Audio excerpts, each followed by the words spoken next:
Hi, this is Lucia with The Art of Love. I'm a dating and relationship expert specializing in helping you get your ex back. Today, I want to talk about how to get your ex back if you've been needy. Ooh. And I have an email here from a client of mine who was needy and who got his ex back. And by the way, as an aside, in the last 2 weeks, 5 of my male coaching clients have gotten their exes back. No, that's not a typical result. I don't usually have 5 guys getting their exes back in 2 weeks. So that's excellent. And for all the non-believers who say that, oh, no contact doesn't work on women or women don't come back, well, there you go. 5 women came back. But before I describe this one situation where the guy got his girl back, I want to remind you to be sure to subscribe so you don't miss out on any future videos. And while you're at it, tap the bell icon so you'll be notified when a new video is up. All right, so I'll go through his email and make commentary as usual. He says, "Thanks for your sound relationship advice over the last year and a half since the breakup. The great news is I am now back with my former girlfriend after a year of no contact. For me, following no contact was less about getting my ex back and more about charting a new path, learning how to move forward in life, and growing up emotionally." And by the way, this guy's not a young guy. He's not old, but he's not, he's not in his 20s or 30s. Just in case you see that growing up emotionally and you think, oh, he's young. No, not really. "I saw her profile on a dating site and I felt enough time had passed, a year, that it would be okay to send my ex a nice birthday wish and ask her to go for coffee to catch up. She responded and said it would be really nice to catch up. We wound up getting together for a casual dinner, had a great time, laughing and catching up. She emailed me a couple of days later to ask how my week was going. Needless to say, we've been out together for 6 times in the last month. She has asked me out about half the time, and we've gotten into a nice, comfortable rhythm. She asked me a couple of weeks ago if I missed her while we were apart. I told her," now listen very carefully because this is a really great answer that he gave. He said, "I would be lying if I said I didn't miss you. However, it would have been very unloving for me to try and push open a door that was clearly closed. So I chose to move forward, focus on my company, go to the gym, and spend time with family and friends." She mentioned that she did miss me and was sad for months after we broke up. She also wondered what I was doing and had thought about reconnecting, but was scared that I had moved on or what I thought of her. She thought she would never see me again. And now keep in mind, she broke up with him because he was needy. Obviously, that's why I'm reading the email, but we'll get to that part in a minute. Okay. "It's important to keep some doors partially open: social media, dating profile, family connection. So if and when your ex wants or is curious, she can comfortably reach out or leave clues that she's interested. It was good for me to finally reach out at some point after a sufficient amount of time had passed. How much time is hard to gauge, but I would say at least 6 months to a year. For me, a year felt about right."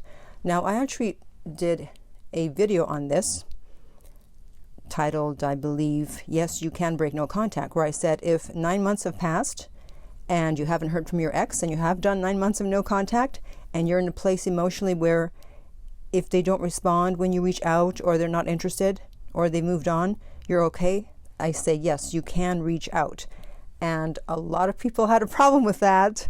They were not happy, but you can't be that hardcore. Rules are made to be broken. And once in a while, yes, you do have to break no contact. And so in this case, as with him, after a year, he broke no contact, even though he was the one broken up with, and it worked out. So continuing on. "The biggest thing I didn't understand before, because I was in my own head too much and overly focused on the relationship, is that she was under a lot of pressure with her business. The demands of her company combined with the needs of her family and friends was a lot for her, adding in a relationship that was draining her, and she had no choice but to end things, even though she didn't want to. That's the key to this whole thing. If you're broken up with because you're needy, the person they don't want to break up with you, but you basically give them no choice because it's so annoying to be with someone that's constantly needy. It's draining. And in this case, she had things going on with her business. She didn't need the added pressure of someone being needy and saying, well, how come you don't have time for me? Or when am I going to see you? Or what's going on? You don't have time for me anymore. So they're going to get rid of you because they don't want all that pressure. There is going to be times in any relationship where you're not going to be the priority. They're going to be busy with other things. They might be sick. They might have a family member who's sick, a child.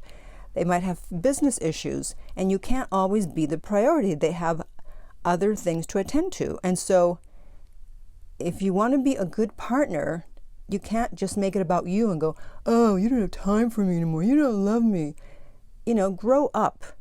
So if you see that your partner is having a difficult time of things, then be a partner. Instead of taking, give and say, what can I do to make your life easier? What can I do to make things easier for you while you're going through this? Because I'm willing to bet if he had done that, she would not have broken up with him. But he didn't. He was just worried about himself and the fact that his needs weren't getting met. And so in trying to get more, he ended up getting nothing. He ended up getting broken up with. That's the irony of being needy, is you're needy because you don't think you're getting enough. And by asking for more, you end up with zero when you get broken up with. So you have to be a partner and do what you can to make their life easier. And then do you really think they're going to break up with you if you're being like that? Who's going to break up with someone that's helping them rather than hindering them? What can I do for you? Walk your dog, do your laundry, pick up your dry cleaning, do the grocery shopping, pick up the kids from school, whatever. I'm here for you. And if you don't have time to see me right now, you're busy, that's fine. Don't worry about it. I'm here for you when you need me. That's the kind of partner that you should be. And that's the kind of person that will never get broken up with, because who would be dumb enough to let someone like that go? Continuing on. He says, the last thing a strong woman needs is a man who's too focused on the relationship, that's right, needy, and not focused enough on his own priorities, career, hobbies, friends. Lesson learned, partly due to no contact. This time round, I'm letting her know that she can take all the time she needs to take care of things. I'm content to take things day by day. The biggest thing I learned with no contact is how to be chill when single and also in a relationship. Very true. You should always be chill. There are moments when I feel I'm just doing small no contact periods, even though we're back together. This gives her some time to miss me and able to focus on her priorities. Thanks for the huge life lesson and for your solid advice. You're welcome. So, 2 things to learn here: that you can reach out after a sufficient amount of time has passed. If you were broken up with, I say minimum 9 months. And if you were needy, you especially have to do strict no contact. So you have to leave them alone, because the reason that they broke up with you is because it was just too much.